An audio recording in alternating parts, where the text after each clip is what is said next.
What's going on, guys? Kpine here and welcome back.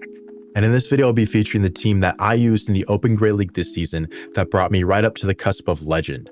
Malamar Lead, Cradily Safe Swap, and Swala in the back. I love the versatility of Malamar, especially with the foul play rework this season. Even so much so that I'd go as far as to say that it's pretty underrated. Cradily is Cradily, it's just good, and Swala helps to cover for those fairy types and Jumpluff that Malamar doesn't want to see. Not to mention that it's extremely strong in its own right.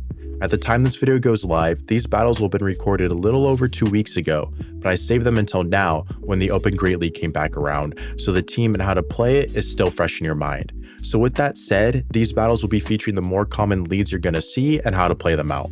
And with that, let's get right to the battles. Alright, getting to the first battle, we lead Malamar into Alolan Sandslash. Very nice to see here on the lead since our backline is pretty weak to it. And since I'm running this backline with the team, it's very crucial you play it this way. You make sure they throw the move first. By them throwing that move first, that allows you to freely superpower without having to be the first one to give up a shield. So you tank that Ice Punch, then it's your choice if you want to go for the foul play bait or the superpower. And if you do go for that foul play bait, it does ensure you do win the twos, so you don't get powdered snow down at the end there. Then you can go for the foul play bait, then you can go for the 2 superpowers after that. Or you can play it risky, and if you're expecting them to call a bait, you can just go for that superpower. But again, after you tank that first move from them yourselves. If you do decide to run a little bit of a variation of this team and have a little bit of a different back line where, like, say instead of Swala, you change it out for something else, or Cradily, you change it out for something else, then it would be fine just going for that superpower right away and then dipping. But you'll see here, my opponent did try to catch that foul play, but we're a little onto their Azu, but we're patient. We were able to put our Swala onto it, and now we get to fire off this energy against their A-Slash. First foul play does get shielded. Second one is let go. They have a Shadow Sableye in the back, and we're able to hang on, make it to a last second foul play before they do Shadow Claw us down, which is very nice. So now I'm going to hard pivot into that Cradily. I will give up a shield here on the first one. I do overfarm a little bit to try and throw on proper timing. That's fine. Like I said, I give up a shield on the first one just in case it is that Dazzling Gleam, since I know that this will not be a Dazzling Gleam here, as it is only a foul play where we throw one and then the move. My opponent makes a nice catch onto low health Azu, but we just basically no bubble it, and we get those 4 bullet seeds right back, leave with just about the back-to-back rock tombs. We're going to fire off this first one right away. And at this point, this game is over, because if my opponent throws energy, my Swala is 1 mud shot off a sludge. And if they do not throw energy, then I will reach the second rock tomb to take out the Shadow Sableye. GG's. Next battle, Malamar into Shadow Drapion.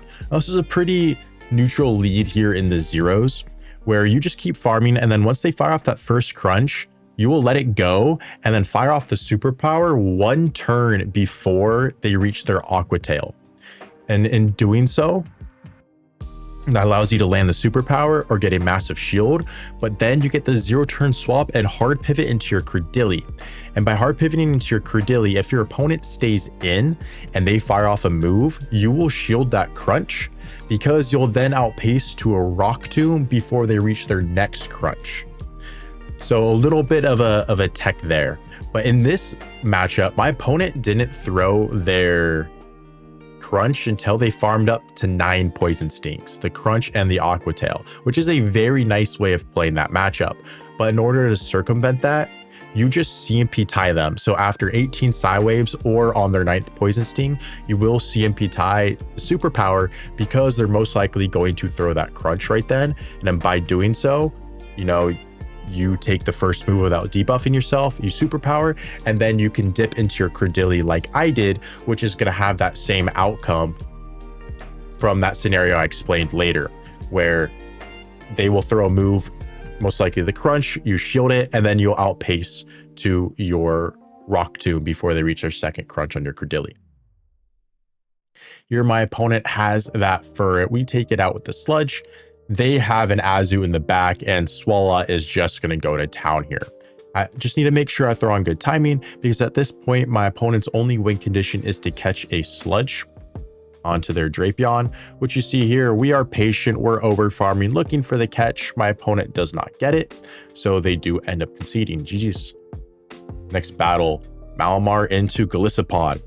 Now, this is a very interesting lead here, and there is one way that I do recommend playing it out. Always make sure you're throwing on good timing in this matchup. It is crucial you're throwing on good timing here. So throw 11 Psywaves and then the foul play. And if your opponent, and that's if your opponent over farms, if they throw right away, like the second they get the move, then you will throw 9 more Psywaves and your foul play right before they reach the move, their second move. And here, this is a little interesting, and it made me realize that if your opponent overfarms on the second move and you land that foul play, you will actually win the ones, because again, your opponent overfarmed, maybe expecting you to go for a catcher and whatnot, but most of the time they will not overfarm. So what I do recommend there is you shield their move, you fire off your own, and then you each have one shield now, you shield their next move, and then you build up to the back-to-back foul plays. Make sure you're on the back-to-back foul plays before you reach your second foul play. That's very crucial, because you pull their second shield, and then Goalie wins CMP over Malamar, so they are forced to throw right away, of which in doing so, it's a very easy catch of the X-Scissor onto your Swalot.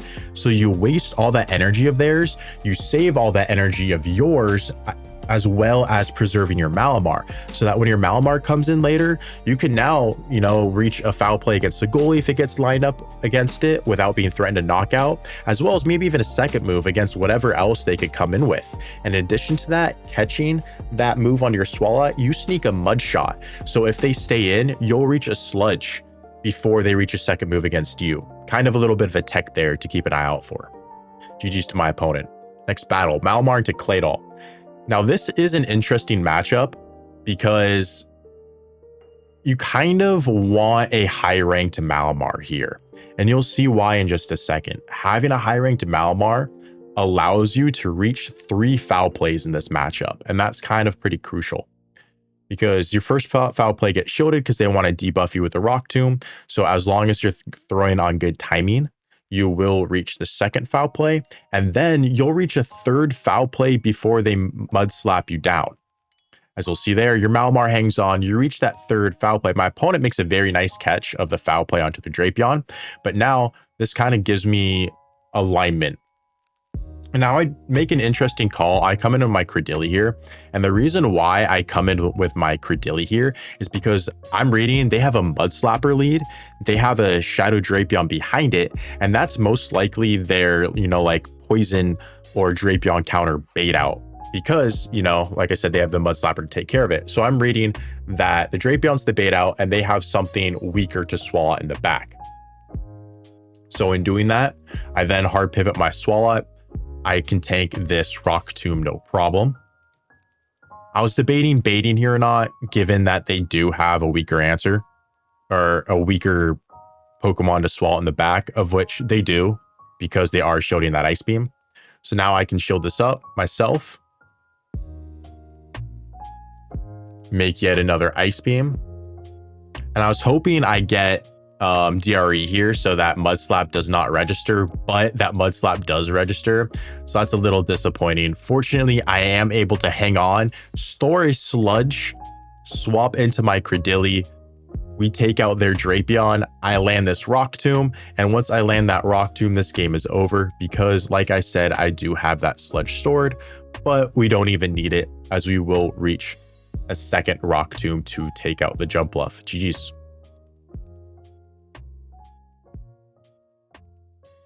Next battle, Malamar into Morpeko. Now, you just want to straight up play out the zeros here. You load up on energy. If your opponent overfarms, you'll throw a foul play on 11 because it's a Morpeko. They shield everything. There's no way they're calling this bait. So you get the shield there, and now you just tank their Aura Wheel. Again, another reason why you kind of want a high-ranked Malamar, so you can tank this, and you will then reach a superpower before they can Thunder Shock you down, forcing both shields from your opponent. Or they're forced to throw a move or they're forced to swap out, of which any of those three situations you are perfectly fine with. Here they come in with a Grumpig, and I don't want my Swalot on that, so I'm just going to shield and start spamming off these moves. Rock Tomb for the debuff, and now here I'm actually going to go for the Grass Knot. I know a Rock Tomb won't quite KO the Grumpig, but a Grass Knot will. So I'm hoping that my opponent calls the Rock Tomb, which they do. Grass Knot takes out the Grumpig, and from there, since they have a Superior in the back, this matches us over, as Swalot will be able to clean up both the Morpeko and the Serp. So say you do tank that Aura Wheel in the lead, you get the shield with the foul play, and then you get their second shield with the superpower. Come in their Cradily. Come in with your Cradily, because at this point, they will be Dark type Morpeko, and then all you need to do is just shield their first move, since it is that will most likely be that Dark type Aura Wheel. They'll change back to Electric type, and then you can tank that Electric type move on your Cradily afterwards. GG's to my opponent there. Next battle, Shadow Jumpluff Lead. Pretty poor lead. We're going to swap into our Cradily. And if your opponent does stay in that Jumpluff lead, you're going to throw your Rock Tomb right away. Do the 1 turn it takes to switch. Throwing your Rock Tomb as soon as you get it will be on good timing. Here, my opponent does bring in a Shadow Drapion, and down that little bit of energy, this is fantastic. Cradily can actually flip this matchup here in the zeros. So that's exactly what we're going to do. We're going to play for shield advantage or switch advantage. And hopefully that if I get switch, I get the Swalot on the Shadow Jump. And if I get shield, then hopefully Swalot will sweep. So we do end up getting switch advantage, which is nice because I can bring my Swalot into the Shadow Jump. They have a Shadow Gator in the back, and this is just game over at this point. I just saved shields, or 1 shield at least, for my Swalot, and I'm perfectly fine here. Honestly, I probably could have just saved both shields for the Swalot, but either way, this matchup will be fine, as I can tank this next Hydro Cannon. I don't want to go down both shields here, since I know they will outpace to that 3rd Hydro before I reach my 3rd move. And in doing so, I'm just going to go for the superpower, guarantee the knockout, bring in my Swalot, and I make a crucial misplay here. I overfarm by 1, expecting them to go for the catch of their Jumpluff, but in doing so, I just played the CMP tie of the Shadow Gator, so I'm forced to give up my final shield, and now this end game is going to come down to a catch, since the Jumpluff will outpace me to 2 acrobatics before I reach 2 sludges. And this is not quite Ice Beam range yet for the Shadow Jump, so I am forced to go to 2 sludges. So the good news is, though, is that Swalot does win CMP over the jump, so I can just swap, catch the move on to my Malamar, as they are basically forced to throw right away. But in doing so, we do make that catch, and I would be 1 mud shot off the next sludge, so my opponent does concede. GG's. Next battle, Malamar Lead. And now in this one, you're just going to kind of want to go for the foul play for your first move. And then the second move you go for kind of depends on how your opponent plays it. If they continue to overfarm to essentially getting to the back-to-back moves, so like after you throw your first move, if they are then basically at the back-to-back moves themselves, you're going to want to go for the foul play, which you'll see I do here. And if they end up being the first one to throw, then you're going to want to go for a superpower yourself, since it does just a little bit more damage. Now, they will hang on and reach a 3rd move. So what I recommend doing is just swapping and catching on your Swalot. It would be very nice to catch on your Cradily, and that foul play, especially since you can maybe sneak a Bullet Seed somewhere and get and work its debuff, since it's your safe swap in this situation.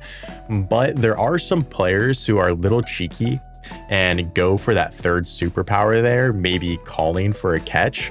So it kind of be devastating if you do catch that superpower onto your Cradily, so that's why I recommend making the swap to catch the move onto your Swalot there, as well as saving that energy on your own Malamar, so it can be useful somewhere else in the end game to reach a last second move. We do land the Ice Beam on the Drapion. They come with a Malamar trying to Psy Wave down. They aren't able to. Swalot too thick, hangs on with 1 HP. We leave with the Sludge, of which this is 1 HP. I can't shield this, otherwise I'll get KO'd through the shield. So I do let it go. And I bring in my Malamar. That was a mistake. I bring in my Malamar. I thought I was more healthy than I was and could get a Psywave down and just, basically leave with 2 moves there. But I ended up playing that horribly because I can't get that Psywave down before getting Poison Sting down myself. So I kind of panic swap into my Cradily. Thankfully, we end up being fine since they do have a Shadow Jump in back, where I can just spam off these 2 Rock Tombs. And in doing that, my opponent doesn't really have a win condition yet, especially with a move stored on my Malamar, so they concede. GG's. Next battle. Malamar into Annihilate. Now, this one's not specifically on the Annihilate lead. It is going to be on the Cradily lead, because Annihilate leads, those are pretty good, right? You just stay in it, and Malamar is able to handle it just fine. So instead, I'm going to count this as like a Cradily lead or Cradily safe swap. Cradily safe swap, you're just going to superpower right away, force that shield or massive damage, and then come in with your own Swalot. This way, you'll be able to keep switch advantage, and you still have your Malamar for that 8. Now, if it's a Cradily lead, I kind of like to do the same thing. Go for that superpower after 11 Psywaves, for good timing, and then you're going to dip into your own Cradily. That way, if they do stay in, you'll outpace to your Rock Tomb before they reach a second Rock Tomb. But the reason why I like to superpower right away is because their Cradily, they're a debuffer, right? And you may think, why would you go for the superpower? They're going to shield so they can get the debuff off. Well, that's the interesting part about it. Cradily leads, I've noticed, tend to no-shield your first move because they're expecting you to go for the foul play with the thinking of, oh, they're going to shield, I'm going to go for the foul play, they're going to debuff me, and then I'll go for the superpower afterwards to either force both shields or not. So the Cradily user tends to no-shield that first move, expecting you to go for that foul play, which is why, like I explained, I like to go for that superpower to kind of catch them off guard and then dip into my own Cradily. Of which, even if they do show that first move, you're fine because you preserve your Malamar as well as force an early shield from your opponent. Here I now have my Cradily on a Morpeko. This is a very good spot to be in. I shield that move because it was a dark type Aura Wheel, where now they're on an electric type move. We just watch for the catch there. They do not get it. And at that point, my Cradily would just be able to close it out, so they concede. GG's. Next battle, Malamar into Talonflame. Now, this one, you kind of have to have a little guts in this matchup. I honestly have not come across a single Talon yet that Brave Birds. They either fly or flame charge. They've done it every single time. And now that I say this, they're probably going to go for the Brave Bird the next time I come across one. But every time they go for the flame charge or fly, so you no-shield it. You fire off your first foul play after 14 Psywaves for good timing, and it's very crucial you have good timing in this matchup too, because of here. You bringing in your Swalot against that Talonflame. 14 Psywaves the move, you tank their first move, and then you go for 8 Psywaves and then the foul play, because you don't want to risk DRE and getting off your second foul play to either KO the Talon or force their first shield. Of which, if you force that first shield, you swap into your own Swalot. And that's why I say every Psywave counts, is because if they go for the Brave Bird, which most Talons will, you're going to shield their move. But if they go for the Brave Bird, which most Talons will because they're pretty low health, you'll be able to get the Mudshot down just fine. But if they end up going for, like, by some chance, a Flame Charge or a Fly, you will shield it, and then you'll be able to get a Mudshot down of the Talon before they reach a second Flame Charge or Fly against your Swalot. That is, unless they're an extremely high-ranked Talon.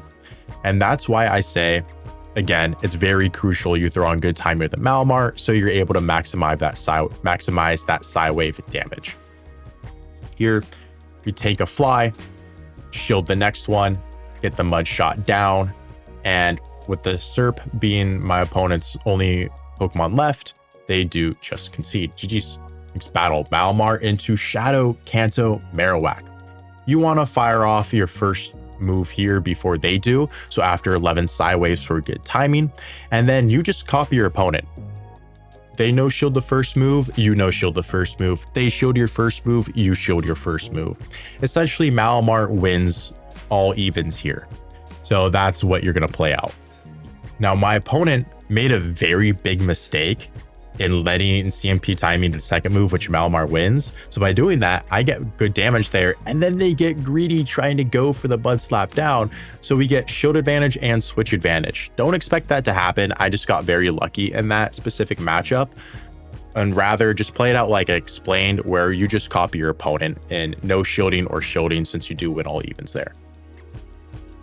Here they do have a Clodsire in the back, and very fortunate I have my Swallow on it, since I hit for super effective with these mud shots and ice beams. We do get the earthquake shield correct, and at that point with the shield advantage, there is nothing my opponent can do left, so they do concede. GG's. Next battle, Stunfisk Lead. Now this is a fantastic lead. Malamar does well into it, Cradily destroys it, and Swallow does pretty well into it too, since you are hitting for super effective with the mud shots and can hit for super effective with the ice beam. Even though they do have the better pacing and can hit you back with the mud bombs, it's really not that bad of a matchup. So we just stay in with the Malamar, we tank that mud bomb, and we can take a second mud bomb. We're not worried. And now here, this is where you kind of need to use your best judgment.